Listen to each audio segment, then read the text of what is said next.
الحمد لله رب العالمين صلى الله وسلم وبارك على نبيه الأمين. أعوذ بالله من الشيطان الرجيم. واعبدوا الله ولا تشركوا به شيئا وبالوالدين إحسانا وبذي القربى واليتامى والمساكين والجار ذي القربى والجار الجنب والصاحب بالجنب وابن السبيل وما ملكت أيمانكم إن الله لا يحب من كان مختالا فخورا. میرے محترم دینی بھائیوں، اللہ رب العزت نے اپنے پڑوسیوں سے ہمیں حسن سلوک، ان سے نیکی کرنے کا اس آیت میں حکم دیا، اور بہت سی احادیث میں نبی کریم صلی اللہ علیہ وسلم نے اس کی تلقین فرمائی ہے، اور جس ایذاء ثانی کو حرام قرار دیا، اس کو گناہ قرار دیا. اس حوالے سے ہم آج کچھ یاد دہانی کرانے کی کوشش، یاد دہانی اپنے آپ کو کرانے کی کوشش کرتے ہیں. شاید کہ اس تناظر میں اپنا ہم محاسبہ کریں گے جو اس وقت صورتحال ہے اس میں کیسے، کیا ہم واقعی شریعت کی جو مطالبہ ہے اس پہ پورا اترتے ہیں نہیں اترتے. تو اس آیت میں اللہ تعالیٰ نے جن لوگوں کے ساتھ احسان کرنے کا حکم دیا، پہلے تو اپنی عبادت کا حکم دیا، وَاعْبُدُوا اللَّهَ وَلَا تُشْرِكُوا بِهِ شَيْئًا. پھر احسان کا حکم دیا، وَالْوَالِدَيْنِ إِحْسَانًا، والدین کے ساتھ احسان کرو، اور قرابت داروں کے ساتھ، اور یتامہ کے ساتھ، مسکینوں کے ساتھ. اور پھر فرمایا وَالْجَارِ ذِي الْقُرْبَى وَالْجَارِ الْجُنُبِ، اور اس پڑوسی کے ساتھ جو کہ قرابت دار ہو، اور اس پڑوسی کے ساتھ جو کہ اجنبی ہو. اور آگے ہے وَالصَّاحِبِ بِالْجَنبِ، کہ اس ساتھی کے ساتھ جو تمہارے ساتھ ہے. اس سے کیا مراد ہے؟ اس میں بعض مفسرین نے جو سفر میں جس کا بھی ساتھ آدمی کو مل جائے، یا جو بھی اس کے ساتھ ہے، یا پھر بعض نے اس سے مراد بیوی بھی لی ہیں، اور بعض نے عام مراد لیا کہ سفر ہو یا حضر ہو، قیام گاہ میں ہو، اپنے بندہ شہر میں ہو یا سفر میں ہو، تو کہیں بھی جو اس کا ساتھی ہے وہ اس آیت میں اس لفظ میں داخل ہو، صاحب بالجنب، اور بیوی بھی اس میں شامل ہوتی ہیں. آگے فرمایا وابن السبیل، اور مسافر کے ساتھ، وما ملکت ایمانکم، اپنے غلاموں لانڈیوں کے ساتھ. تو ان کے اللہ تعالیٰ نے جو پڑوسی کے ساتھ احسان کرنا، اس کو اپنی عبادت کے بعد حکم دیا، اور والدین کے ساتھ احسان کرنے کے اس کے بعد حکم دیا. اس آیت میں جو اللہ تعالیٰ نے حکم دیا، نبی صلی اللہ علیہ وسلم نے بہت کھل کے اس کی تشریح فرمائی، اور آپ یقیناً قرآن کو بیان کرنے والے تھے. نبی علیہ السلام، ان کے بارے میں اصل میں آج کا جو عنوان ہم متعین کر سکتے ہیں اس مجلس کا، وہ یہ کہ نبی صلی اللہ علیہ وسلم اپنے پڑوسیوں کے ساتھ انہوں نے کیسا معاملہ کیا. تو نبی علیہ السلام کے جو پڑوسی کچھ انصار میں سے تھے، جیسے سعد بن عبادہ، عبداللہ بن عمر بن حرام، حضرت جابر کے جو والد تھے، اسی طرح ابو ایوب انصاری، اسعد بن زرارہ، بنو النجار، قبیلہ عموماً ان کے پڑوس میں تھا، جو خود یہ فخر بھی کیا کرتے تھے. ان کی جو بچیاں تھیں وہ دف کے ساتھ ایک دفعہ یہ کچھ ترانہ یا اشعار پڑھ رہی تھیں. نبی صلی اللہ علیہ وسلم کا گزر مدینہ کے بعض رستوں سے ہوا، تو جو بنو النجار کی کچھ بچیاں وہ اشعار پڑھ رہی تھی، جس میں جو فخر کر رہی تھیں کہ ہم بنو النجار جو ہیں وہ نبی صلی اللہ علیہ وسلم کے پڑوسی ہیں. وہ کہتی تھی کہ نحن جوار من بنی النجار یا حبذا محمد المنجار، کہ ہم بنو النجار کو جو جوار نصیب ہے، پڑوس، وہ ان کو پڑوس نصیب ہے. اور آگے دوسرے مصرے میں یہ کہ محمد صلی اللہ علیہ وسلم کیا خوب پڑوسی ہیں. تو نبی علیہ الصلوۃ والسلام ان کو کہا کہ یعلم اللہ انی لأحبکن، کہ اللہ تعالیٰ جانتا ہے کہ میں تم سے محبت کرتا ہوں. حضرت عائشہ رضی اللہ تعالیٰ عنہ اپنے انصاری پڑوسیوں کی تعریف فرماتی ہیں کہ نبی صلی اللہ علیہ وسلم کے کچھ انصاری پڑوسی تھے، اور ان کے کچھ وہ کہتی ہیں کہ سچے پڑوسی تھے، اور ان کے پاس کچھ منیحہ ایسے بکریاں جو کہ کسی سے لی ہوتی ہیں. ایک بندہ اگر دوسرے کو اپنی بکری یا اونٹنی دے کہ اس کا اونٹ، اس کا دودھ اور دوسری چیزوں سے فائدہ اٹھائے، پھر محدود وقت کے بعد اس کو واپس لوٹا دے، اس کو منیحہ کہتے ہیں. تو ان کے پاس اس طرح کے کچھ جانور تھے جس سے کہ وہ دودھ رسول اللہ علیہ وسلم کے لیے تحفہ بھیجا کرتے تھے. عائشہ فرماتی ہیں کہ نبی علیہ السلام ہمیں اس میں سے پلایا کرتے تھے. مدینہ میں بنو نجار کے علاوہ جو کچھ مہاجر لوگ بھی آپ کے پڑوسی تھے، جیسے حضرت ابوبکر، حضرت علی، عباس اور بعض دیگر. مکہ میں جو پڑوسی تھے وہ تو اس کا برعکس ہے. جو مدینہ کے پڑوسی یہ تو صحابہ اکرام اور بہت اچھے یعنی جانسار لوگ تھے. جو مکہ کے پڑوسی وہ آپ کو شدید ایذا پہنچانے والے اور کافر لوگ، جس میں کہ ابو لہب، حکم بن عاص، عقبہ بن ابی معیط، عدی بن حمراء، ابن الاصداء، اور یہ سب آپ کے پڑوسی تھے جیسا کہ سیرت ابن ہشام میں. اور اس میں سوائے حکم ابن ابی العاص کے کوئی اور مسلمان نہیں ہوا. بعض دفعہ ان کے پڑوسیوں میں سے کوئی یہ حرکت بھی کرتے تھے کہ جو بکری کا کوئی یعنی اندرون حصہ اس کو نبی علیہ وسلم پہ اس کی گندگی ڈالتے تو نبی علیہ وسلم ان کے دروازے پہ کھڑے ہوتے اور کہتے یا بنی عبد مناف ایو جوار ھذا، اے بنی عبد مناف یہ کون سے، یہ کیسا پڑوس ہے.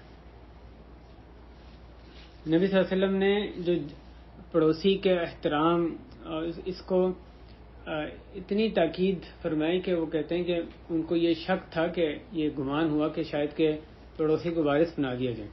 اس بارے میں 2 احادیث سنتے ہیں. اما عائشہ رضی اللہ عنہ فرماتی ہیں کہ رسول اللہ صلی اللہ علیہ وسلم نے فرمایا ما زال یوصینی جبریل بالجار حتی ظننت انہ سیورثہ، کہ مجھے جبریل علیہ السلام جار پڑوسی کے بارے میں تاکید تلقین کرتے رہے حتیٰ کہ مجھے یہ گمان ہوا کہ وہ اس کو وارث بنا دیں گے. یعنی وہ اللہ کی طرف سے مجھے یہ حکم پہنچائیں گے کہ اپنی وراثت میں سے بھی اس کو ہم نے دینا ہے، یعنی ہماری وراثت میں سے وہ حصہ دار ہوگا. اس بارے میں ایک جو قصہ آتا ہے، حضرت یعنی ایک انصاری صحابی روایت کرتے ہیں کہ میں اپنے گھر والوں کے پاس سے نکلا نبی صلی اللہ علیہ وسلم کا قصد کیے ہوئے، تو میں نے دیکھا کہ آپ کھڑے ہوئے ہیں اور آپ کے ساتھ ایک اور بندہ کھڑا ہوا ہے. میں نے یہی سمجھا کہ ایک اور بندہ آپ کی طرف توجہ کر کے کھڑا ہوا ہے. میں نے سمجھا اس بندے کو کوئی ضرورت ہے آپ سے. تو وہ کہتے ہیں کہ اللہ کی قسم نبی صلی اللہ علیہ وسلم کھڑے ہوئے حتیٰ کہ میں ان پہ ترس کھانے لگا کہ کتنا لمبا وہ اس کے ساتھ وہ کھڑے ہوئے ہیں. اور جب وہ بندہ چلا گیا تو میں نے آپ صلی اللہ علیہ وسلم کو کہا کہ یا رسول اللہ آپ کے ساتھ یہ بندہ کھڑا رہا حتیٰ کہ مجھے آپ پہ ترس آنے لگا، اتنا لمبا آپ نے قیام فرمایا. تو آپ نے پوچھا کہ وَلَقَدْ رَأَيْتَهُ، تم نے اس بندے کو دیکھا؟ تو میں نے کہا جی ہاں. آپ نے فرمایا تمہیں پتہ ہے کون تھا؟ تو میں نے کہا نہیں پتا. تو آپ نے فرمایا ذاک جبریل علیہ السلام، تو وہ جبریل علیہ السلام تھے. ما زال یوصینی بالجار حتی ظننت انہ سیورثہ، وہ مجھے پڑوسی کے بارے میں تاکید کرتے رہے حتیٰ کہ مجھے گمان ہوا کہ وہ اس کو وارث بنا دیں گے. تو آپ اس حدیث پہ غور کریں، کتنی تاکید کی ہوگی نبی صلی اللہ علیہ وسلم کو کہ جبریل علیہ السلام تاکید کرتے رہے، وصیت کرتے پڑوسی کے ساتھ حسن سلوک کی، حتیٰ کہ نبی علیہ السلام کو گمان ہوا کہ یہ حکم بھی آ جائے گا کہ وہ وارث بن جائے گا. حجۃ الوداع کے موقع پہ جو حضرت ابو امامہ فرماتے ہیں کہ رسول اللہ علیہ وسلم کو میں نے سنا اور آپ اپنی اونٹنی جدعا پہ تھے حجۃ الوداع کے موقع پہ، تو آپ نے یہ فرمایا اوصیکم بالجار، کہ میں تمہیں پڑوسی کے معاملے میں وصیت کرتا ہوں، یعنی پڑوسی سے اچھے سلوک کی تمہیں وصیت کرتا ہوں. تو وہ کہتے ہیں حتیٰ کہ وہ یہ آپ نے کئی دفعہ یہ بات کہی اوصیکم بالجار، پڑوسی کے بارے میں تمہیں وصیت کرتا ہوں. فقلت انہ لیورثہ، ابو امامہ کہتے ہیں کہ میں نے اپنے دل میں کہا کہ نبی صلی اللہ علیہ وسلم اس کو وراثت میں سے بھی دینے کا حکم دے دیں گے. یہ حدیث صحیح الجامع میں موجود ہے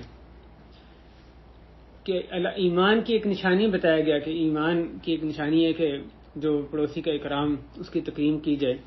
نبی علیہ السلام نے فرمایا کہ جو شخص یہ اللہ تعالیٰ پر یوم آخرت پہ ایمان رکھتا ہو فَلْيُكْرِمْ جَارَهُ، تو اپنے پڑوسی کے ساتھ اپنے پڑوسی کی تکریم کرے. اور مسلم کی روایت ہے فَلْيُحْسِنْ إِلَى جَارِهِ، تو اپنے پڑوسی کے ساتھ اچھا معاملہ کرے، احسان کرے. حدیث کے معروف راوی حضرت عطاء الخراسانی، ان سے یہ پوچھا گیا کہ ایک پڑوسی کا پڑوسی پر کیا حق ہے. ایک بڑے عالم تھے، ایک بڑے فقیہ تھے، فقیہ خراسان بھی ان کو کہا جاتا تھا، جو حضرت عطا رحمہ اللہ تابعی تھے. تو آپ سنیے انہوں نے کیا جواب دیا پڑوسی کا پڑوسی پر حق. وہ کہتے ہیں کہ جب تمہارے سے وہ مدد مانگے تو اس کی مدد کرو، جب تمہارے سے قرضہ مانگے اس کو قرضہ دو، جب اس کو ضرورت ہو اس کے کام آؤ، اور جب وہ بیمار ہو جائے تم اس کی عیادت کرو، جب اس کو کوئی اچھی چیز ملے، اس کو خوشخبری ملے تو اس کو مبارکباد دو، اس کو کوئی مصیبت پہنچے اس کی دلجوئی کرو، اور جب وہ مر جائے تم اس کے جنازے کے پیچھے جاؤ، اور تم اس کے ساتھ ایسی عمارت لمبی نہ بناؤ جس سے کہ اس کی جو ہوا ہے وہ رک جائے، سوائے اس کے کہ اس کی اجازت پہلے لو. اور پھر آگے کہا کہ تم اپنے ہنڈیا کی سمیل سے اس کو تنگ نہ کرو، سوائے اس کے کہ تم اس کو بھی اس میں سے دے دو، اور جب تم کوئی پھل خریدو تو پھر اس کو بھی اس میں سے کچھ ہدیہ کر دو. اگر تم ایسے نہ کرو تو پھر پھل چھپا کر لے کر آؤ، اور تمہارا بیٹا وہ پھل لے کر باہر نہ نکل جائے کہ تمہارے جو پڑوسی ہے اس کو برا لگے کیونکہ اس کو اس میں سے نہیں ملا. یہ سب انہوں نے حضرت عطا الخراسانی نے پڑوسی کے پڑوسی پر جو حقوق ہے ان کا یعنی یہاں پر ذکر کیا. تو جس طریقے سے بھی پڑوسی کے ساتھ احسان کا معاملہ ہو سکے وہ یعنی اس کے اندر شامل ہے. وہ بندہ جو کہ پڑوسی کو اپنی تکلیف سے محفوظ نہیں رکھتا، اس سے ایمان کی نفی کی گئی. آپ علیہ السلام نے 3 دفعہ کہا واللہ لا یؤمن، اللہ کی قسم وہ ایمان نہیں لاتا، اللہ کی قسم مومن نہیں، اللہ کی قسم مومن نہیں. کون یا رسول اللہ؟ آپ نے فرمایا الذی لا یأمن جارہ بوائقہ، وہ شخص جس کا کہ پڑوسی اس کے شرور سے اس کی طرف سے اذیتوں سے محفوظ نہ ہو. تو ایسا شخص مومن نہیں ہے. مومن نہ ہونے کا مطلب یہ کہ اس کا ایمان کامل نہیں ہے. اور اس حدیث میں یعنی پڑوسی کو جو ایذار تکلیف دینا اس کے گناہ کبیرہ ہونے کا پتہ چلتا ہے، کیونکہ اس سے ایمان کی نفی کی جا رہی ہے. ظاہر ہے بندہ معصیت کرتا ہے، نافرمانی کرتا ہے تو اس کا ایمان اس سے اس کا گھٹتا ہے. بلکہ نبی صلی اللہ علیہ وسلم نے جنت سے محرومی کی وعید ایسے شخص کو سنائی. آپ نے کہا کہ لا يدخل الجنت من لا يأمن جارہ بوائقہ، کہ وہ شخص جنت میں داخل نہیں ہوگا جس کی طرف سے مصیبتوں سے ایذا سے اس کا جو پڑوسی ہے محفوظ نہ رہے. بلکہ آپ نے یہ بھی بیان کیا کہ ایک پڑوسی کو تکلیف دینا وہ کسی اور بندے کو تکلیف دینے سے کہیں بڑا جرم ہے. آپ علیہ السلام نے حضرت مقداد بن اسود رضی اللہ عنہ کہتے ہیں کہ آپ صلی اللہ علیہ وسلم نے اپنے صحابہ کو کہا تم لوگ زنا کے بارے میں کیا کہتے ہو؟ صحابہ نے کہا یا رسول اللہ نے اس کو حرام کیا، ان کے رسول صلی اللہ علیہ وسلم نے حرام کیا، لہٰذا قیامت تک حرام ہے. تو آپ نے فرمایا کہ یقیناً اگر بندہ 10 عورتوں سے زنا کرے تو یہ اس سے ہلکا ہے کہ وہ اپنے پڑوسی کی بیوی سے زنا کرے. پھر آپ نے کہا تم لوگ چوری کے بارے میں کیا کہتے ہو؟ تو صحابہ نے کہا اس کو اللہ کے رسول نے حرام کیا لہٰذا یہ حرام ہے. تو آپ نے پھر یہی کہا کہ ایک بندہ 10 گھروں سے چوری کرے یہ اس سے ہلکا ہے کہ وہ اپنے پڑوسی کے گھر سے چوری کرے. تو پڑوسی کو تکلیف دینا حالانکہ زنا ہمیشہ ہی بہت بڑا جرم ہے، لیکن پڑوسن یا پڑوسی کی بیوی سے زنا کرنا وہ کہیں بڑا جرم ہے. اسی طرح نبی صلی اللہ علیہ وسلم پڑوسی کو جو ایذا تکلیف دینا یہ اللہ کی اور لوگوں کی لعنت کا موجب قرار دیا. حضرت ابو ہریرہ رضی اللہ عنہ فرماتے ہیں کہ ایک شخص نبی صلی اللہ علیہ وسلم کے پاس آیا، اپنے پڑوسی کی شکایت لگائی کہ وہ اس کو تکلیف دیتا ہے. تو آپ علیہ السلام نے اس کو تلقین کی اذهب فاصبر، کہ جاؤ صبر کرو. تو وہ شخص چلا گیا، پھر دوبارہ آیا، تو 2 یا 3 دفعہ وہ شخص یہی شکایت لے کر آپ کی خدمت میں حاضر ہوا. پھر آپ نے اس کو کہا کہ تم جاؤ اور اپنا جو متاع ہے گھر کا سامان وہ نکال کے تو رستے میں رکھ دو. اس نے بندے نے جا کے ان صحابی نے اپنا جو گھر کا سامان تھا وہ گھر سے نکال کے باہر رکھ دیا. اب لوگ جب وہاں سے گزرتے، ان کا وہاں سے گزر ہوتا تو پوچھتے، وہ بندہ خود وہیں پر تھا، پوچھتے یہ تمہیں کیا ہوا ہے؟ سامان باہر نکالا ہوا. تو اپنے پڑوسی کی شکایت لگاتا، وہ میرے ساتھ یہ کرتا ہے. ان کو بتاتا معاملہ. تو لوگ اس کے پڑوسی پر لعنت کرتے اور اس کو برا بھلا کہتے کہ اللہ تعالیٰ اس کے ساتھ یہ کرے، اللہ اس کے ساتھ یہ کرے.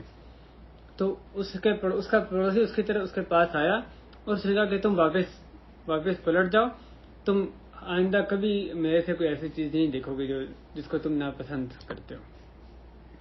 ایک روایت میں اس قصے میں اس طرح سے آیا کہ اس کا جو پڑوسی تھا جو تکلیف دیتا تھا وہ نبی صلی اللہ علیہ وسلم کے پاس آیا اور کہتے یا رسول اللہ ما لقیت من الناس، یا رسول اللہ لوگوں سے کس قدر مجھے تکلیف پہنچی، کیا کچھ مجھے پہنچائے. تو آپ نے فرمایا کہ اور کیا چیز تمہیں لوگوں سے کیا پہنچائے. تو اس نے کہا کہ وہ میرے پہ لعنت کرنے لگے، لعنت کرتے ہیں. تو آپ نے جو جواب دیا اس پر بندہ غور کرے تو رونگٹے کھڑے ہو جاتے ہیں. آپ نے کہا قد لعنک اللہ قبل الناس، اللہ نے تم پر لعنت کی ہے لوگوں سے پہلے. تم جو اس بات پہ پریشان ہو رہے ہو، لوگ لعنت کر رہے ہیں، اللہ نے لوگوں سے پہلے اللہ نے تم پر لعنت کی. پڑوسی کو تکلیف دینا اللہ کی لعنت کا موجب ہے. آپ غور کریں ایک چیز اس پر اللہ کی لعنت کی وعید آئی ہو، کیا یہ گناہ چھوٹا ہے بڑا ہے؟ یقیناً کبیرہ گناہ ہے. تو اس نے شخص نے آگے سے کہا فإنی لا أعود، تو بس میں دوبارہ نہیں ایسے کروں گا، اس کو تکلیف نہیں دوں گا. پھر وہ شخص جس نے شکایت کی تھی نبی علیہ السلام کے پاس آیا تو آپ نے اس سے کہا ارفع متاعک فقط کفیت، تم اپنا سامان اٹھا دو رستے سے، تم کفایت کیے گئے ہو، یعنی اب تمہیں یہ تکلیف نہیں پہنچے گی. بلکہ آپ صلی اللہ علیہ وسلم نے یہ بھی بیان کیا کہ اگر آدمی کی عبادت میں آدمی بہت آگے نفلی عبادتیں کرتا ہے لیکن اپنے پڑوسی کو تکلیف دیتا ہے تو اس کی یہ عبادت کی کثرت اس کو آگ میں جانے سے نہیں روکے گی، جس کا وہ پڑوسی کو تکلیف دینے کی وجہ سے یعنی مستحق ٹھہرتے. ایک عورت کے بارے میں نبی صلی اللہ علیہ وسلم کو بتایا گیا کہ فلانی عورت اس کے بارے میں ذکر کیا جاتا ہے کہ بہت نماز پڑھتی ہے اور صدقہ اور روزے رکھتی ہے اور صدقہ کرتی ہے، غیر انہا تؤذی جیرانہا بلسانہا، سوائے سے کہ اپنے پڑوسی کو اپنی زبان سے تکلیف دیتی ہے. تو آپ نے فرمایا ہی فی النار، کہ وہ عورت آگ میں ہے. پھر ایک اور عورت کا ذکر کیا گیا، رسول اللہ فلانی عورت ہے، اس کے بارے میں ذکر کیا تھا کہ وہ نماز اور جو مراد یہاں پر نفلی عبادات مراد ہیں کہ وہ نماز صدقہ اور وہ روزہ صدقہ اور نماز میں کم ہے، یعنی نفلی عبادتیں زیادہ نہیں کرتی، اور پنیر کے کچھ ٹکڑے وہ صدقہ کرتی ہے، ہلکا پھلکا صدقہ کرتی ہیں. ولا تؤذی جیرانہا بلسانہا، اور اپنے پڑوسیوں کو اپنی زبان سے تکلیف نہیں دیتی. تو آپ نے فرمایا ہی فی الجنہ، یہ عورت جنت میں. جو ہمیں وصیت کی گئی ہے پڑوسی کے حوالے سے، اس میں مسلمان بھی شامل ہے، غیر مسلم بھی شامل ہے. حضرت عبداللہ بن عمر رضی اللہ تعالی عنہما، وہ ان کے بارے میں امام مجاہد فرماتے ہیں کہ ان کے گھر والوں نے ان کے لیے ایک بکری ذبح کی، تو وہ جب آئے تشریف لائے تو کہنے لگے اہدیتم لجارنا الیہودی، تم لوگوں نے ہمارے جو یہودی پڑوسی ہے اس کو ہدیہ کر دیا، یہ جو بکری ذبح کی ہے اس میں سے اس کو ہدیہ بھیجا کہ نہیں. اور یہ دوبارہ انہوں نے کہا. تو وہ کہتے ہیں کہ کیونکہ میں نے رسول اللہ علیہ وسلم کو فرماتے ہوئے سنا کہ جبریل السلام مجھے وصیت کرتے رہے جار کے بارے میں، پڑوسی کے بارے میں، حتیٰ کہ مجھے گمان ہوا تو اس کو وہ وارث بنا دیں. امام ابن حجر رحمہ اللہ کہتے ہیں کہ پڑوسی میں جو پڑوسی کا لفظ ہے اور کوئی اس میں قید نہیں لگائی گئی، اس میں ہر پڑوسی شامل ہے، مسلمان ہو کافر ہو، عبادت گزار ہو یا فاسق ہو، یا آپ کا دوست ہے دشمن ہے، وہ آپ کا یعنی اس شہر کا رہنے والا ہے یا کوئی اجنبی آدمی ہے، کوئی نفع پہنچانے والا یا نقصان پہنچانے والا ہے، آپ کا قریبی بندہ ہے، رشتہ دار ہے یا اجنبی ہے، آپ یعنی مختلف ان حیثیتوں کو چھوڑ کے ان سب پہ پڑوسی کا اطلاق ہوتا ہے. یہ الگ بات ہے کہ بعض لوگوں کے حقوق بعض سے زیادہ ہوتے ہیں، یعنی اگر ایک بندہ نیک ہے تو اس کا اس لحاظ سے ایک حق اضافی ہوگا، یا کوئی قرابت دار ہے اس کا زیادہ، لیکن پڑوسی کے لفظ ہیں یہ سب لوگ شامل ہیں اور پڑوسی کے حقوق ادا کرنے ان کے لیے راضی ہوں گے. نبی صلی اللہ علیہ وسلم نے نیک پڑوسی کو آدمی کی سعادت کی نشانی قرار دی ہے۔ حضرت نافع ابن عبد الحارث رضی اللہ عنہ کہتے ہیں کہ رسول اللہ صلی اللہ علیہ وسلم نے فرمایا کہ آدمی کی سعادت میں سے یہ ہے الجار الصالح، نیک پڑوسی، اور آرام دہ سواری، اور کشادہ رہائش، یہ تین چیزوں کا یہاں ذکر کیا۔ حضرت سعد بن وقاص رضی اللہ عنہ فرماتے ہیں کہ رسول اللہ صلی اللہ علیہ وسلم نے فرمایا چار چیزیں سعادت میں سے ہیں، چار چیزیں سعادت کی نشانی ہیں، سعادت کا حصہ ہیں۔ پہلی بات المرأۃ الصالحہ، نیک بیوی، اور دوسرے نمبر پہ کشادہ گھر، نمبر 3، یہ نمبر ظاہر ہے اپنی طرف سے، نمبر 3 نیک پڑوسی، اور نمبر 4 آرام دہ سواری۔ تو پھر آپ نے فرمایا کہ چار چیزیں آدمی کی بدبختی میں سے ہیں، برا پڑوسی، بری بیوی، اور تنگ گھر، اور بری سواری۔ آپ صلی اللہ علیہ وسلم برے پڑوسی سے پناہ مانگا کرتے تھے۔ آپ کی یہ دعا ثابت شدہ ہے کہ اللہم انی اعوذ بک من جار السوء فی دار المقامہ، کہ اللہ میں آپ کی پناہ میں آتا ہوں برے پڑوسی سے جو کہ قیام گاہ میں ہو۔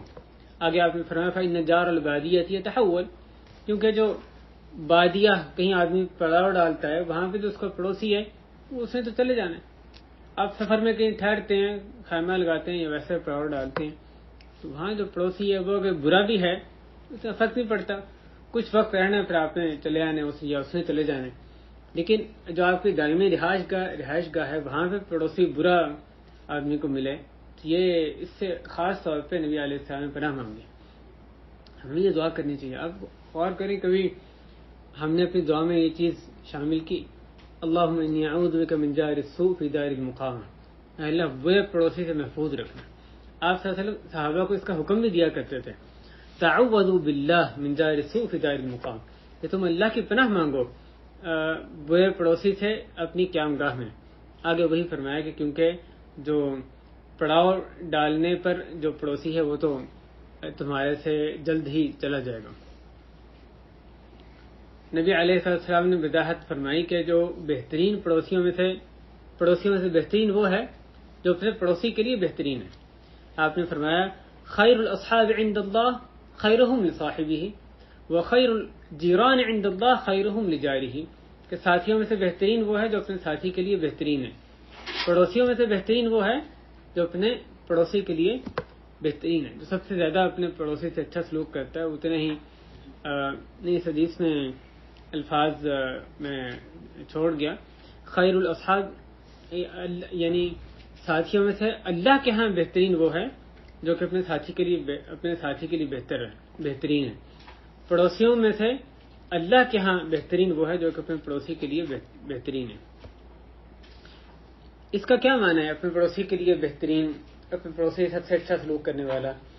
اس میں صرف یہ نہیں آتا کہ اپنے ایذاء اس کو نہ پہنچائی جائے، بس اس کو تکلیف نہ ہو، یہ تو ہے ہی لازم، لیکن صرف یہ کافی نہیں ہے، بلکہ تکلیف کو پڑوسی کی طرف سے برداشت کیا جائے۔ جو آپ کو اس کی طرف سے کوئی تکلیف پہنچے، اونچ نیچ ہو، اس کو برداشت کریں۔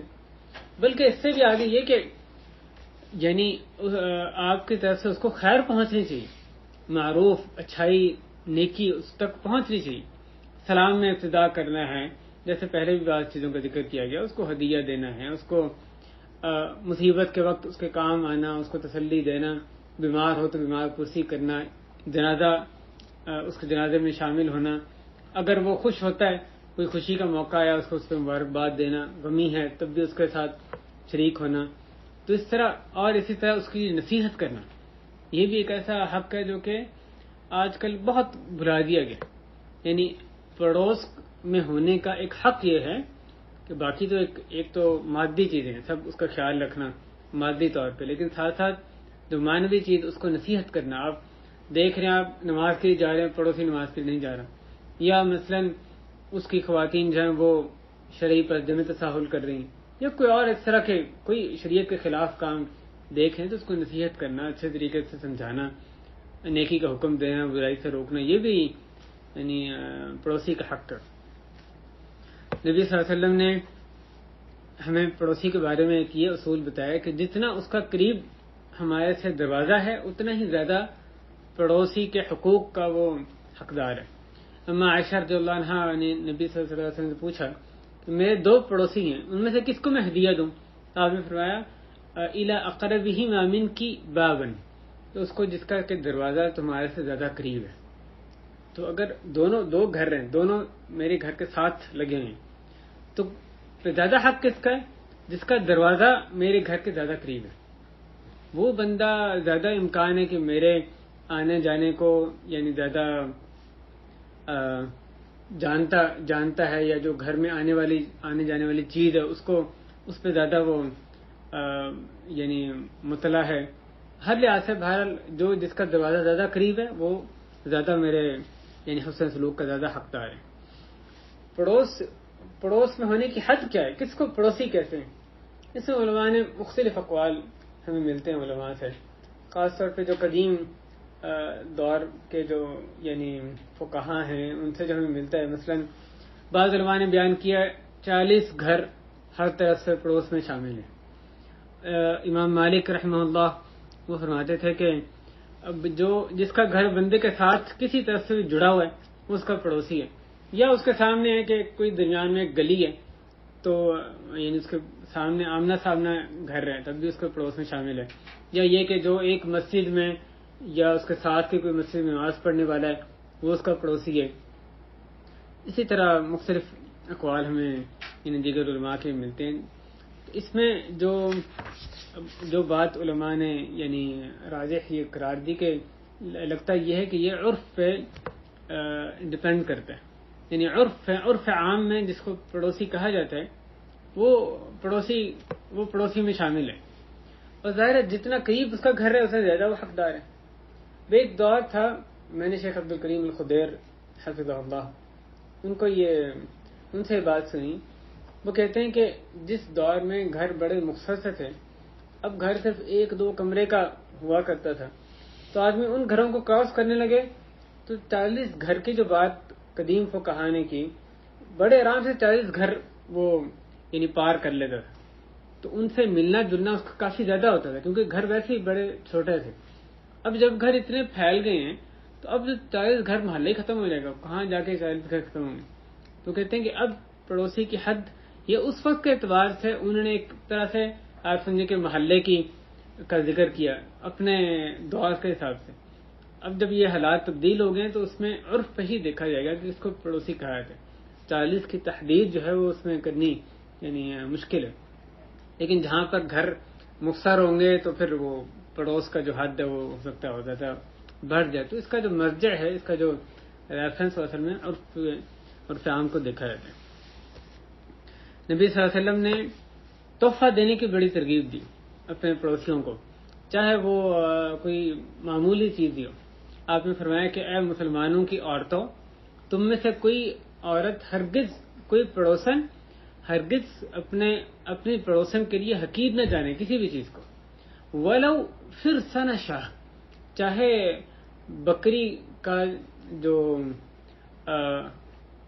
بکری کا پایا ہے وہی کیوں نہ ہو. تو ایسی چیز جس کو کہ بہت حقیر جانا جاتا ہے، عموماً اس کو لوگ ویسے ہی پھینک دیتے ہیں. اگر تمہارے پاس صرف وہی میسر ہے اس کو بھی حقیر نہ جانو، پھر بھی تحفہ دیتے ہو. تو اب یہ اس حدیث میں کس کو منع کیا جا رہا ہے؟ علماء نے کہا کہ اس میں دونوں مراد ہو سکتے ہیں. دینے والی بھی مخاطب ہو سکتی ہے اور جس کو دیا جا رہا ہے وہ بھی. دینے والی بھی اس کے پاس ایسی چیز ہے جو کہ کوئی اتنی قابل قدر نہیں ہے تو وہ تحفہ دینا ہی چھوڑ دے کہ میرے پاس یہ چیز اس کی کیا ویلیو ہے، یہ میں اتنی سی ایسی چیز تحفہ دوں. ایسا نہ کرے، تحفہ دینا جاری رکھے، چاہے بغیر تکلف کے جو اس کے پاس میسر ہے اس میں سے تحفہ بھیجتی رہے، اس کو حقیر نہ جانے. اور جس کو دیا جا رہا ہے وہ بھی اس کو حقیر نہ سمجھے. پڑوسی کی طرف سے تحفہ آ گیا، جیسا بھی آیا ہے، جتنا بھی معمولی تحفہ ہے، اس کو یہ نہ کہے کہ یہ کوئی چیز ہے دینے والی. جو آیا اس کو اچھے طریقے سے قبول کرے، اس کی قدر کرے. دونوں اس حدیث میں دونوں کو یعنی دینے والا اور جس کو دیا جا رہا ہے دونوں کو اس سے منع کیا جا رہا ہے، اس کو حقیر نہ جانے. یہاں مخاطب خواتین کو کیا گیا ہے. علماء کہتے ہیں کہ شاید اس لیے کہ خواتین زیادہ وقت گھروں میں گزارتی ہیں، پڑوس جو ہے وہ زیادہ ان کو نصیب ہوتا ہے. یعنی ایک دوسرے کا پڑوس، کیونکہ مردوں نے باہر کام کرنا ہے، وہ انہوں نے اصلی جگہ مسلمان خاتون کی وقت نفی اپنے گھروں میں قرار پکڑنا، تو ان کی اصلی جگہ گھر ہی ہوتی ہے۔ اور شاید اس لیے بھی کہ عورت خواتین میں یہ خصلت زیادہ پائی جاتی ہے کہ وہ دوسروں کو جو چیز تحفے میں دیتی ہیں اس کو، یعنی اگر وہ چیز ایک خاص معیار کی نہیں تو اس کو حقیر جانتی ہیں، اس وجہ سے تحفہ یعنی دینا ہی وہ چھوڑ دیتی ہیں۔ تو مقصد یہ کہ حدیث کے براہ راست مخاطب خواتین ہیں، لیکن مرد بھی اس میں یقیناً شامل ہیں۔ کھانے کا تحفہ دینا، اس کی آپ صلی اللہ علیہ وسلم نے تاکید کی۔ حضرت ابو ذر رضی اللہ عنہ کو فرمایا کہ ابو ذر، جب تم گوشت کا شوربہ بناؤ تو اس کا پانی زیادہ کر دیا کرو، اور فَأَكْثِرْ مَاءَهَا وَتَعَاهَدْ جِيرَانَكَ، اور اپنے پڑوسیوں کو اس میں سے دے دیا کرو۔ اور تم بنا رہے ہو، شوربہ بنا رہے ہو، سوپ بنا رہے ہو، کچھ بھی، تو اس میں پانی زیادہ کر لو، اور گوشت نہیں تو کم از کم جو زیادہ پانی تم نے کیا اسی میں سے ڈال کے تم اپنے پڑوسیوں کو دے دو، اس میں کچھ اثر تو ہوتا ہی ہے اس گوشت کا۔ اور ایک اور روایت کے الفاظ یہ ہیں کہ حضرت ابو ذر فرماتے ہیں کہ میرے خلیل یعنی جگری دوست، میرے خلیل صلی اللہ علیہ وسلم نے مجھے وصیت کی کہ جب تم شوربہ بناؤ تو اس کا پانی زیادہ کر لو، اور پھر دیکھو اپنے پڑوس میں سے گھر والوں کو، ان کو معروف کے مطابق اس میں سے دے دیا کرو۔ تو آپ دیکھیں اس میں کتنی غفلت نظر آتی ہے، یعنی اپنے آپ پہ غور کریں تو کتنا وقت گزر جاتا ہے کہ ہمارے گھروں میں کیا کچھ بنتا ہے، اور جو کہ بسا اوقات ہماری ضرورت سے زیادہ بھی ہوتا ہے، اللہ نے اتنی وسعت دی ہے ہمیں، لیکن کتنی دفعہ اس میں سے ڈال کے اچھا یہ کھانا بنے، تھوڑا سا پڑوسی کو بھی دیا۔ اس قدر یعنی لا تعلق ہی ہے پڑوسیوں کے ساتھ کہ پڑوسی جو ہے مہینوں کہیں سفر پہ چلا جاتا ہے اور اس کے پڑوسی کو پتہ نہیں ہوتا، اس کو کوئی مصیبت آ جاتی ہے، گھر میں کوئی سخت بیمار ہے، کیا کچھ ہوتا ہے، لیکن پڑوسی اس کا بے خبر ہوتا ہے۔ اور آپس میں ایسے تکلفات ہیں، اتنی دوریاں ہیں کہ وہ کسی اور کو بتائے گا، لیکن پڑوسی کو وہ یعنی ایسی دوری ہے، تکلف، کہ وہ اس کو بتانا بھی ایک مشکل محسوس کرتا ہے کہ میں نے فلاں جگہ جانا ہے تو مجھے ہاسپٹل لے جاؤ، یا میری فلاں ضرورت ہے۔ آپس میں اتنی دوریاں ہو گئی۔ ظاہر ہے تحفے تحائف کے ذریعے تحادو تحابو، ایک دوسرے کو تحفہ دیں تو محبت بڑھتی ہے اور بے تکلفی ایک بڑھتی ہے۔ اگر یہ حقوق ادا کیے جائیں، یہ کہ بھی بیمار ہے عیادت کرنی ہے، تحفے تحائف دینے جو پہلے ذکر کیے گئے، تو پھر ایسا نہیں ہوگا، پھر ایک دوسرے کی ضروریات کا پتہ ہوگا۔ اگر کوئی مصیبت میں ہے، سفر پہ گیا ہے، یعنی ان چیزوں کا آدمی کو اس کی خبر ہوگی۔ بہت زیادہ کوتاہی عموماً آج کل کے معاشروں میں، یعنی مسلمان معاشروں میں اس میں نظر آتی ہے۔ ایسا نفسا نفسی کا عالم نظر آتا ہے، ہر کوئی بس اپنے گھر میں بند ہے اور پڑوسی کی کوئی خبر نہیں، وہ کیا یعنی کس حال میں ہے، وہ کیا ہے، یعنی بیمار ہے کیا ہے، تو اس کو خبر نہیں ہوتی۔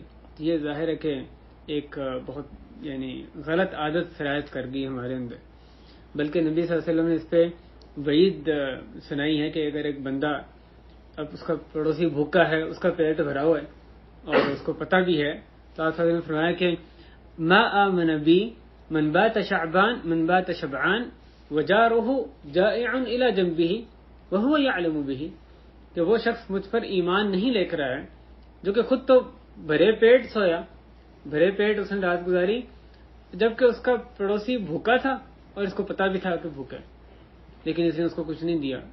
تو یعنی ایسے بندے سے اس نے ایمان کی نفی کی کہ مکمل مومن نہیں ہے۔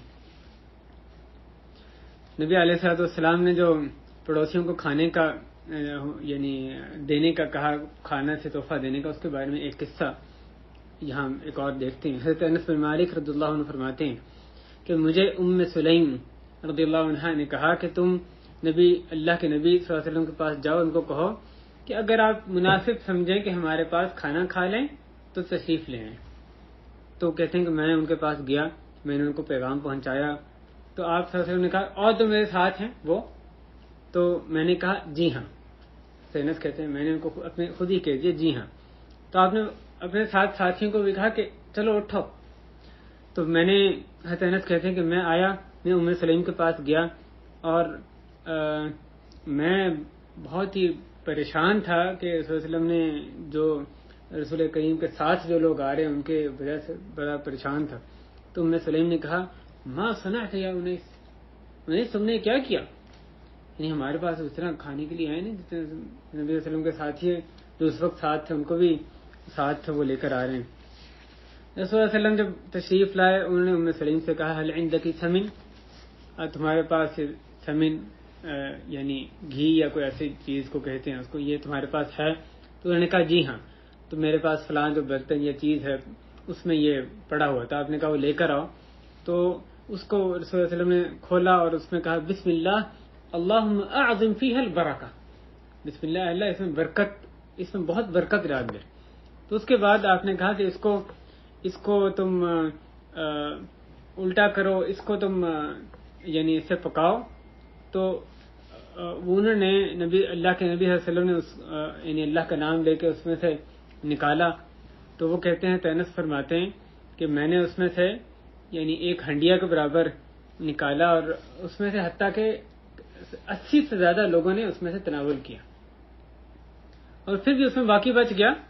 تو حضرت انہوں نے ام سلیم کو نبی صلی اللہ علیہ وسلم نے وہ پکڑا دیا اور کہا کہ کلی و اطعمی جیرانک، تم لوگ بھی اس میں سے کھاؤ، پڑوسیوں کو بھی دو اس میں سے. وہ کھانا جس کے بارے میں پریشان ہو رہی تھی کہ ہمیں نے جو ایک بندے نبی علیہ السلام کو بلایا تھا اس میں سے 80 سے زیادہ لوگوں نے وہ کھانا کھایا. ظاہر نبی علیہ السلام کا ایک معجزہ ہے.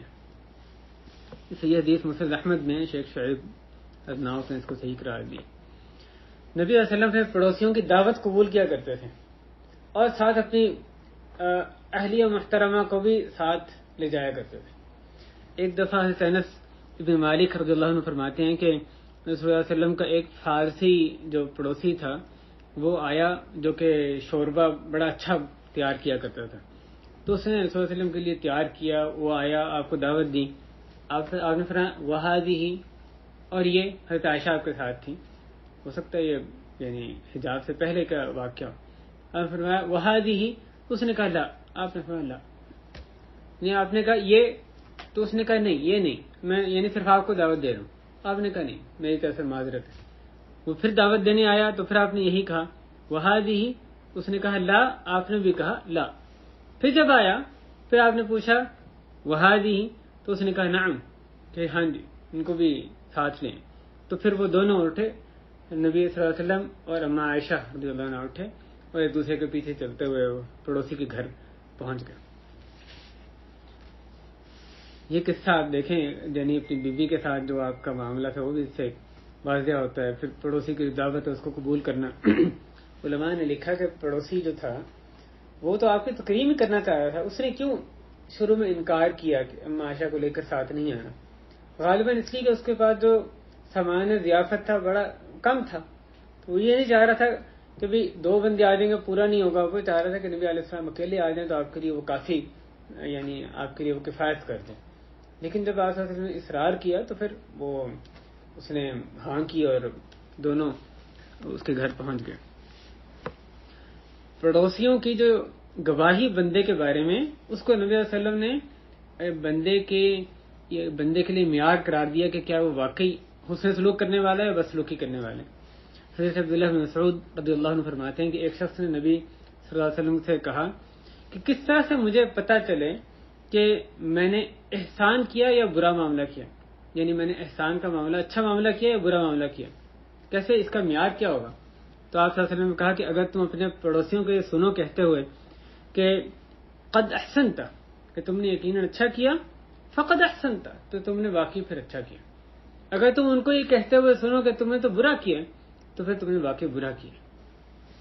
تو پڑوسیوں کی جو بندے کے بارے میں بات ہے اس کو آپ صلی اللہ علیہ وسلم یعنی معیار یا ایک ترازو یہاں قرار دیا ہے.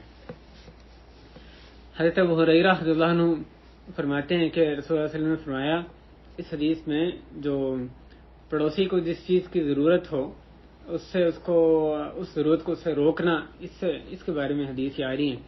آپ نے فرمایا کہ جب تم میں سے کوئی اس کا پڑوسی اجازت مانگے کہ اپنی لکڑی اس کے دیوار میں گاڑ دے فلا یمنعہ، تو اس کو اس سے منع نہ کرے. جب حضرت ابو ہریرہ نے یہ حدیث سنائی تو جو ان کے ساتھی تھے انہوں نے اپنے سر نیچے کر لیے. حضرت ابو ہریرہ کہتے ہیں ما لی اراکم عنہا معرضین، کیا بات ہے تمہیں میں ایسے منہ پھیرتا ہوا دیکھ رہا ہوں. اور آگے فرمایا واللہ لارمین بہا بین اکتافکم، کہ میں تو یہ تمہارے ضرور یہ حدیث جو ہے تمہارے کندھوں کے درمیان پھینکوں گا یا ڈالوں گا. یعنی تم چاہو نہ چاہو میں نے یہ حدیث تمہیں سنانی ہے. تم اس سے منہ پھیرے ہوئے ہو، یعنی کہ اس سنت سے جس کی اس میں ہدایت کی گئی ہے، تم کیوں اس سے منہ پھیرنے، تمہیں میں کیوں دیکھ رہا ہوں کہ اس سے منہ پھیرنے والے ہو. تو ابو ہریرہ جو تھے وہ صرف حدیث روایت نہیں کرتے تھے. حدیث روایت کر دی، اگلے نے عمل کیا نہ کیا کوئی فکر نہیں، ایسا نہیں تھا. ابو ہریرہ حدیث کے سب سے بڑے یقیناً راوی ہیں، لیکن حدیث روایت کرنے کے ساتھ ساتھ دعوت کا کام کرنا یہ بھی ان کا مقصد تھا. حدیث روایت کر رہے ہیں، ساتھ ساتھ اگلوں کو دعوت دے رہے ہیں، دیکھو تم کیوں اس سے منہ موڑ رہے ہو، تمہیں اس پہ عمل کرنا ہے. لہذا یہ ایک پڑوسی نے اگر میری دیوار میں کوئی چیز گاڑنی ہے، یعنی اسے اپنی طرف سے گاڑنی ہے جس کا کہ اثر مثلا میری دیوار پر بھی آئے گا یا میرے گھر کے اندر بھی آئے گا، تو اگر وہ مجھے چیز تکلیف نہیں دے رہی تو اس کو اجازت دینی چاہیے. اس بارے میں پڑوسیوں کے حقوق کے معاملے میں آخری جو نقطہ یہ ہے کہ نبی صلی اللہ علیہ وسلم نے جو پڑوسی اگر اپنی جگہ فروخت کر رہا ہے یا اپنا حصہ فروخت کر رہا ہے تو یہ ہمیں بتایا کہ جو اس کا پڑوسی ہے وہ سب سے زیادہ حقدار ہے اس کو خریدنے کا.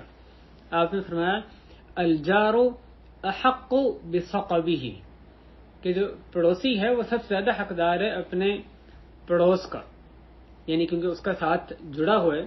اگر ایک پڑوسی گھر بیچ رہا ہے، اس کا پڑوسی وہ خریدنا چاہتا ہے اور دوسرا بھی ایک اور کسٹمر اس کو مل گیا، تو یہ بذات خود ایک پڑوسی ہونا یہ اس کی ایک یعنی اس وجہ سے اس کو ترجیح ہوگی کہ یہ بندہ اس کو بیچے، اس کا پڑوسی ہے.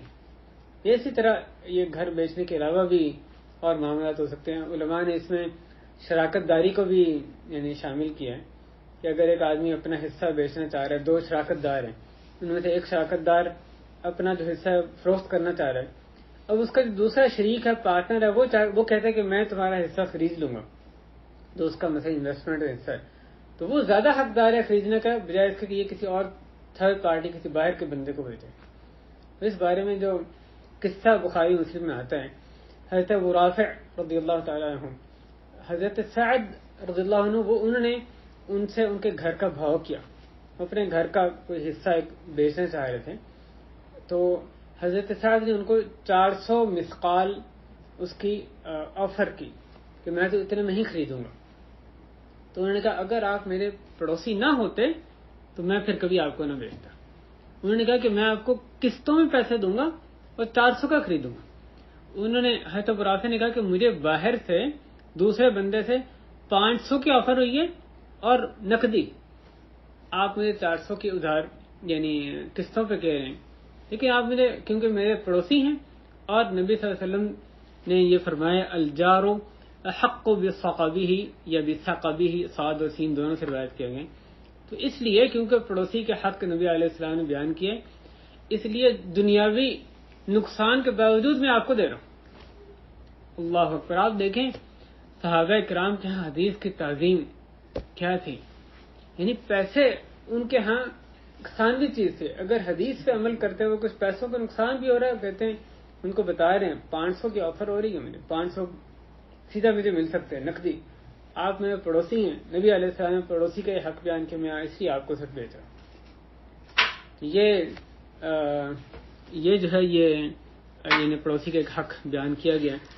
یہ میرے بھائیوں بعض یعنی باتیں تھیں. یہ کتاب ہے کیف عاملہم، کہ نبی صلی اللہ علیہ وسلم کیف عاملہم صلی اللہ علیہ وسلم، کہ کس طرح سے نبی صلی اللہ علیہ وسلم نے ان سے معاملہ کیا.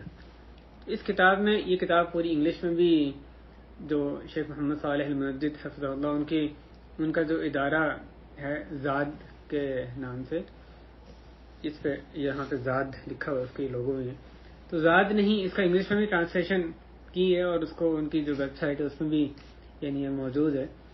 جن بھائی کو چاہیے میں بھی PDF بھیج سکتا ہوں، اس میں آپ خود بھی ڈاؤن لوڈ کر سکتے ہیں. almunajjid.com غالباً ان کی ویب سائٹ ہے. تو اس کتاب میں بہت سے جو مختلف طرح کے لوگ ہیں ان سے نبی صلی اللہ علیہ وسلم نے کیسا معاملہ کیا وہ اس میں بیان کیا گیا. سب سے پہلے اس میں یعنی شروع ہوتا ہے کہ آپ صلی اللہ علیہ وسلم نے بیویوں کے ساتھ کیسا معاملہ کیا، پھر اس میں بیٹوں کے ساتھ، بیٹیوں کے ساتھ کیسا کیا، پھر پوتوں یا نواسیوں کے ساتھ کیسا کیا. پھر اسی طرح آگے اس میں پڑوسیوں کا جو چیپٹر ہے وہ آج اللہ کی توفیق سے میں نے آپ کے سامنے رکھنے کی کوشش کی. اس کے آگے بھی بہت سے لوگ مختلف طرح کے جو ہیں وہ حدیث اس کتاب میں ایک نہایت عمدہ طریقے سے یعنی بیان کیے گئے. اور ایک چیپٹر عموماً چند ایک یعنی جو ابواب کو چھوڑ کے ایک جو چیپٹر ہے عموماً اس میں 20 صفحے کم و بیش اتنے کا ہے. بہت طویل چیپٹر نہیں, آرام سے ایک بندہ یعنی ایک چیپٹر جو ہے وہ ایک نشست نہیں تو 2 میں آپ اس کو پڑھ سکتے ہیں. اچھے طریقے سے اس کو پورا بیان کیا گیا ہے. حدیثوں کے ریفرنسز ہیں, اس کی جو تخریج نیچے موجود ہے, صحت اس کی ذکر کی گئی ہے. بہرحال اللہ تعالی ہمیں اپنے پڑوسیوں کے حقوق پہچاننے کی توفیق عطا فرمائے. اس بارے میں جو ہماری کوتاہی ہے اللہ اس کو معاف کرے اور آئندہ اس کوتاہی کی تلافی کرنے کی توفیق عطا فرمائے. اپنے پڑوسیوں کے حقوق پہچاننے ادا کرنے کی توفیق دے اور کوشش کریں جو کچھ یہاں سنا اور ممکن ہے اس میں بہت سی چیزیں پہلے ہی پتہ یاد دہانی ہے لیکن یہ آگے جا کر آگے اپنے بال بچوں کو احباب میں ان کو یہ دعوت پہنچائیں اور جہاں تک ہو سکتا ہے ان کو تلقین کریں کہ وہ باقی لوگ بھی جو ہیں جہاں تک ہم دعوت پہنچا سکتے ہیں پڑوسیوں کے حقوق پہچانیں, اس کو ادا کریں. اللہ تعالی ہمارا بیٹھنا قبول کرے. اہل خانہ پر بھی اللہ تعالی اپنی رحمت سے نازل کرے, ان کے رزق میں اہل و عیال میں برکت دے.